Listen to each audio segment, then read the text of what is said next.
When talking to a stranger, it is difficult without some training or special skills to tell if he or she has the mental disabilities typical of maniacs.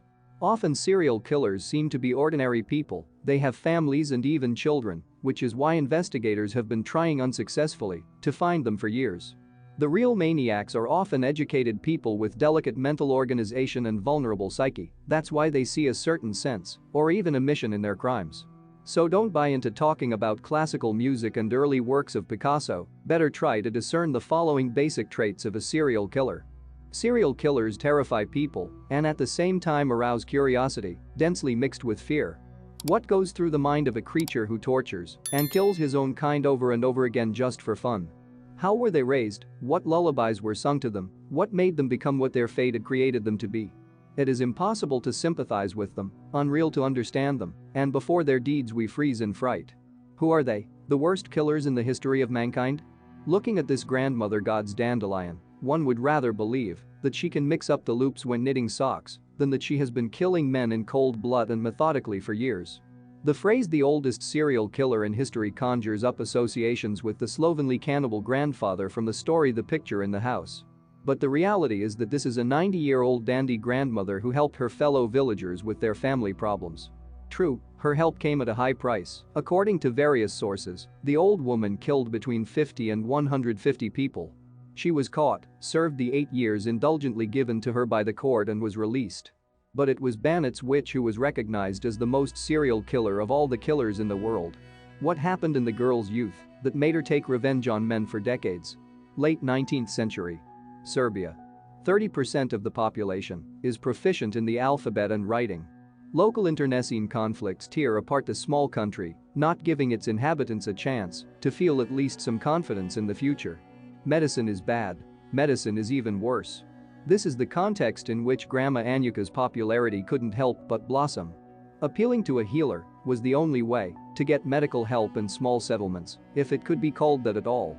One also turned to an herbalist when a person had to be put to death. It was this unconditional trust of the inhabitants of her native Serbian town of Vladimirovac that Ana di Pishtonia took advantage of. But about that a little later. Ana di Pishtonia was born in Romania in 1838 into the family of a wealthy landowner and cattle breeder and received what was then a splendid education. She studied in Panevo with the heirs of wealthy families and was familiar with biology, chemistry, mathematics, and languages. A good education promised to be a social elevator and a chance to marry a wealthy man with whom she could move to the capital of Romania, buy a house, have children. This was exactly what the teenage girl Anushka had dreamed of, but fate decided otherwise. In 1849, the family was forced to leave Romania. She moved to the border with the Ottoman Empire to an area known as the Banat military frontier. What's a frontier outpost? Young officers, invitations to dances, secret notes from servants. Inexperienced Anna fell in love with a young Austro-Hungarian officer who quickly seduced the girl and dumped her under the plausible pretext that the regiment was leaving to fight the Ottomans. That no battles with Turkey at this time, the girl did not learn at once, but soon it turned out that the sneaky cavalier infected Anna with syphilis. Treatment for the French cold was long and painful. But even more stinging resentment, hatred for men and the whole world, tormented the main question: why he was so with me. It was then that the woman hated all the representatives of the stronger sex. However, the black rage seething in her heart did not stop Anna to marry a man 20 years older than herself. After 2 decades of marriage, her husband went into the next world, and his death was shrouded in mystery, and the widow, in the meantime, decided to do what she had always had a heart for: herbalism and the treatment of diseases.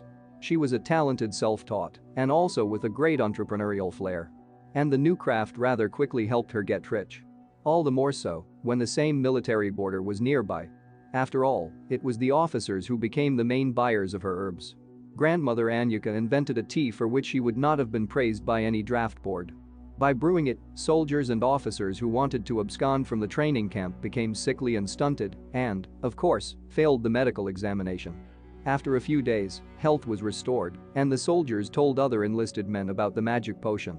But how much tea could be realized in a small military town? Yes, even so that about the glory of the healer did not start bad marketing rumors. After all, there were stories when the officers after the miracle tea, it got worse, some struck by paralysis, they became disabled for life. In general, JSC Baba Nika could not withstand such anti-advertising. And the herbalist dreamed of a commercial scale, so she soon spread a rumor about her magic supernatural power and the incredible, inherited from her great-grandmother recipe for magic water, for which the witch sold her soul to the devil. Who do you think reached out to Grandma Anujka after this? Of course, the crowds of unhappy women who wanted to solve problems in their personal lives with the help of a charm potion. Someone return her husband back into the family, someone marry her lover, and someone needed her husband to be quieter and to stop beating their beloved. After listening to the problem, Baba Anujka would ask only one thing. How weighty is the problem? The guest would name her spouse's weight, after which the wonder herbalist would give her the right amount of potion. Soon, about 150 bad husbands died in the area. But not everyone wanted their husbands to go to the other world, some counted on marriage. But you don't go to the police to complain. That would make you an accomplice to murder. What's more, some didn't think the men were killed by poison, they were sure the witch was ruining them with her witchcraft, sucking their souls out through a straw with the help of her pet ghostly surname. Just imagine, in a small town, about 150 men, young, healthy, die in a few years, and no one gets the slightest suspicion why? What was it with them? What is this epidemic that is mowing down stately men in Vladimirovac? And it is unclear how long this pestilence would have continued if not for the greed and chattiness of the clientele. One of those who paid for the potion, Stana Mamarova, decided to use it twice in a short time. First, she gave the lethal tea to her tired husband, and then, remarried, she ruined her new husband's rich uncle for a rich inheritance. And it would be fine just to check the insidious plan about a miracle herb and its producer, she told her relative Sophia, who decided in the same way to bring down her father-in-law. The husband was in business, his father was a notorious alcoholic, notorious Samajarak, who in a fit of rage could beat up his entire family, including his grandchildren. The father-in-law drank the tea his 16-year-old granddaughter brought him and 2 days later departed for his death. And no one would have ever found out about the circumstances of the brawler's death if that same granddaughter hadn't blabbed to her friends in the street. Soon the whole neighborhood knew about the murder. It did not take long to find out who could help the daughter-in-law with the poison, and Sophia and Stana were not hiding much, hoping in this way to reduce their sentence. Immediately they pointed to Grandma Anyuka. The police searched the herbalist's laboratory, where they found arsenic and plant poisons. It was the concentration of poison with natural components that stretched the death of the unfortunate men, so from the outside, it did not look like poisoning, but like a transient disease. The bodies of Sophia and Stana were exhumed and sent to the University of Belgrade, where an autopsy showed that the victims had indeed been poisoned. In 1928 a trial began. I went to my grandmother in Vladimirovac because I heard that I could get poison from her. I complained to her, and she cried with me, and then she gave me poison, stated the young widow Sofia Mamarova, to which grandmother Anujka allegedly jumped up and shouted, "You lie, you wicked snake." The court clerk barely calmed down the furious old woman. The 90-year-old Banat witch was indeed found guilty of making poisons, but not of the death of 150 people. The poisoners Stana and Sophia were sentenced to life imprisonment for premeditated murder, and our god's dandelion got 15 years in prison. By the way, she did take yarn and needles with her when she went to jail. She had to entertain herself somehow, so her mind wouldn't stagnate. While the soulmonger was in jail, new episodes in the life of the poisoner surfaced.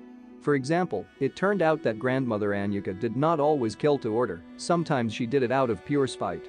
According to local residents, she usually sat in her room in a black dress and a black scarf on her head, which is typical for widows in the village. Sometimes she would go out in front of the house and greet passers-by. One evening 2 newlyweds, Maria and Tito Vacarescu, were returning from a party. Unfortunately for them, they passed by her hut. The old woman was sitting on the steps of the house.